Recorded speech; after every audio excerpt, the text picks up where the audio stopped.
I started in forensic science in 1989. In Houston? No, in Jefferson County. Beaumont? Yeah. And that was a small lab.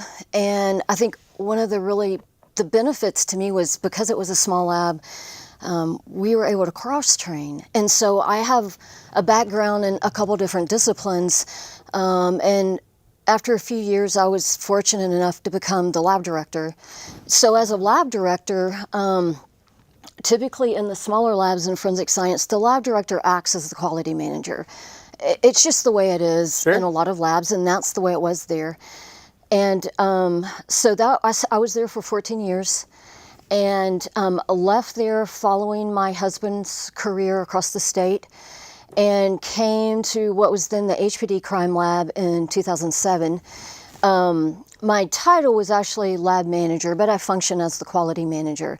And then when HFSC was created in 2014, there was a whole quality division created.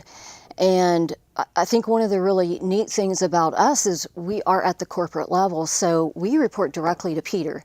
Right. Which is really important because it gives us, I don't mean authority in a weird way, like we're not knocking on people.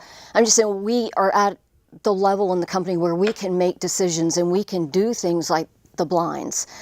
And I think to touch on what you were saying earlier, I think the six of us in the division, we were a little concerned when Peter first came up with this idea, and we have to give him credit because we didn't give birth to the idea, he did. But because we're good employees, we went with it and we said, okay, we're going to figure this out. But one of the things we were worried about is just what you said. Okay, we have cases that need to be worked. We have different stakeholders calling for those cases we really need it. Are we going to have the analysts at the bench upset with us because now we're adding to their workload? But we started this program in 2015, and actually we haven't found that to be the case. I think because at least in the first disciplines that we brought online, so toxicology was first, and then firearms and drugs followed after that.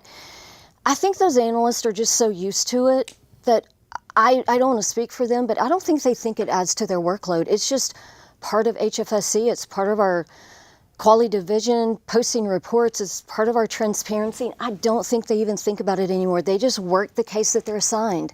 It might be a real case, it might be a blind. I don't think they think about it that much. Well, the only time I think they think about it is the quarterly meeting? No, actually it's better than that. It's if they really need a coffee fix, and Peter gives them an incentive. If they think a case is a blind and it really is, then he rewards them. And initially, we were sort of upset with that, but then when we thought about it and realized that that's a great benefit to us and to the program, like, we're okay with that now. We've offered to actually pay him for a few gift cards, but we haven't really done that yet. We just offered.